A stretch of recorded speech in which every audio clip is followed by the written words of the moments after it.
We are in a newly built residential area in the outskirts of St. Petersburg, the second largest city in Russia.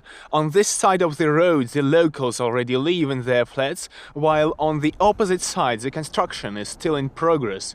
Workers from North Korea live and work behind this wall. The guy seems to be a foreman. He has a smartphone and jumps into a car, while the ordinary workers look and behave differently. It's actually not that difficult to meet North Koreans in this suburban area called Shushari. We have just spotted a group of workers on their way from lunch, approaching to the construction site.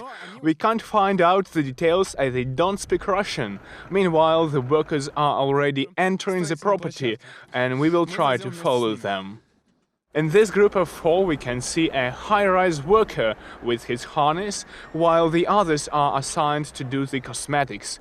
The workers go through the snow in order to shortcut their way. Северная Корея, да? Да. А что вы тут делаете? Не понимаю. Работаете? Да. Кем? Only one company is responsible for the construction in the area. They specialize in building low-cost apartment houses in the outskirts of St. Petersburg. The company previously acknowledged they hire workers from North Korea. This is a photo from 2016. A group of workers with a manager at the construction of the new football arena for the World Cup 2018 in St. Petersburg. According to the sources, there were two brigades of North Koreans at the venue, one of 60 people and the second of 50 workers. They were sent to the arena at the critical moment of a delay, when a general contractor had been changed and the money disappeared. One of the workers reportedly died from the cardiac arrest at the age of 47 at the construction site in November 2016. We found the office of the company, which brought the worker to Russia. Юго-запад Петербурга. We are at the territory of a fire department close to the industrial area. This is a pretty unusual location for an office, but not if you hire North Koreans. The door is now closed and the intercom device doesn't work at all. Давно не работает. It was not easy even to find the door. The premises are behind the fence with barbed wire. Only the workers are allowed to enter with their keys. We are trying to call the number provided on the plate. ООО «Tesson», правильно? Да. У вас северокорейские рабочие работают? Да. Вам рабочие нужны? Да. Как? Там, конечно, это наш офис есть, но там всегда закрыто, потому что мы всегда на объекте, на выезд. Давайте вечером я по этому номеру телефона перезвоню и где-то на этой неделе встретимся. According to the warden of the property, we have just contacted the translator who works with North Koreans. 2 месяца я как здесь, 2 месяца они здесь находятся. Они привозят сюда рабочих? Они, по-моему, они были и до этого.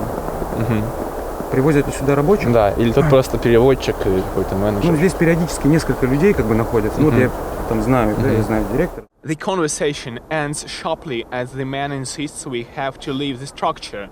We are now able to look around more closely. It's clear that the company has found an isolated place in a huge city to deal with North Korean workers. It takes at least 15 minutes by foot to reach the nearest residential area. The personnel of the fire station confirms that a group of North Koreans lived here in 2016. A bus arrived twice a day delivering a night shift and taking a morning one to the World Cup construction site. According to the Spark business analytical system, the company DPRK earned less than $20,000 in 2016, the unbelievably small turnover.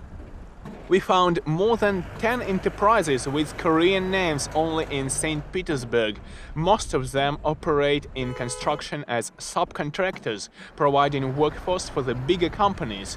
Our sources briefed us on the financial side of the business. According to them, 4 million rubles from a 6 million contract are sent to the North Korean authorities, while the rest of the money are spent by the subcontractor on the operations and salaries. Он в Северной Корее, но он не понимает по-русски. Вы понимаете? Они никто не говорят по-русски, у них есть переводчик. This is one of the dormitories for North Korean workers discovered in St. Petersburg by the RTVI. It's hard to believe that this building can be a home for someone. We see a fence again, and the guard warns about a dog at the territory. Workers march here twice a day for lunch and dinner, even when the weather is harsh. Approximately at 1 p.m. a group is approaching their dorm. They stop and hesitate to enter the structure as they notice our camera. One of the North Koreans makes a phone call, and soon after that we face the guard. А что перца газового, перцового ничего? Нормально чувствуешь себя? Аллергии нету? Аллергии нету? Ты все понял? Сейчас попробуешь. An hour before that, we already experienced another unwanted encounter. A car stopped near the camera, and hard-faced passengers asked us what we were going to film. The other strangers from passing by private cars, presumably the employees of the construction company, were taking photos of our cameraman. It feels like approaching a hidden world, as the people we meet here definitely avoid publicity. Despite the North Koreans live and work in Russia on a legal basis, their conditions are far from normal. They receive just a minimal wage of $300 in St. Petersburg area. At the same time, all these men are lucky enough to work in the construction. Lumberjacks at the Russian Far East struggle for money in more desperate conditions. North Korea buys a piece of territory in the forest, brings workers and builds a fence with a barbed wire around. After that, it becomes a sort of North Korea in the Russian land. The workers are not getting adequate food, they work long hours and don't receive a proper payment. At the same time, they are happy to send some money to their relatives in North Korea. According to Svetlana Ganushkina, the status of North Korean workers becomes illegal only if they run away from their camps or brigades. Dozens or even hundreds of them are already hiding in Russian villages in Siberia and in the Far East, and even start families with Russian women. Some of them face the threat of deportation to North Korea because Moscow assists Pyongyang to bring back its citizens. A member of the State Duma, the Communist Party representative Kazbek Taisayev, denies the allegations that North Koreans work in Russia in slave-like conditions. He says the latest UN sanctions hit not the regime in Pyongyang, but ordinary workers. We have around 35,000 North Korean workers in Russia. They are highly qualified professionals. If we have to send them home, we will face financial problems. The sanctions package sets the deadline for the UN member states to send the workers home no later than in the end of 2019. We were able to reveal that North Koreans could not prolong their contracts. According to our sources, most of them should go back no later than in September 2018.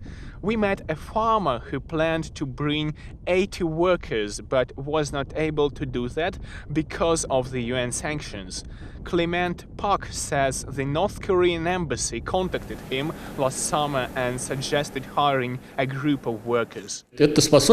They found my business in the internet and called me. They had a list of questions, and after a number of phone calls, they finally confirmed that they would be able to send a group of North Koreans. But then we faced those UN sanctions. Most of North Koreans in Russia are family men from 40 to 60 years old. According to our sources, there were also female groups of workers. They are younger than men and work at a sewing factory in St. Petersburg. The human rights advocate insists that these work assignments in Russia provide a very rare chance for North Korean people. Those most strong and active among them even have a chance to escape, so I'm not sure whether it would be better to lock these people in North Korea. The labor of North Koreans is too profitable for those who use them across Russia. That's why some companies may try to hide such workers amid the UN sanctions. Human rights defenders claim that in this case, the workers will be even more isolated and scared than they have been before. Artem Filatov, Andrei Vorobyov, Artem Strelov and Leonid Babkov, RTVI, Russia.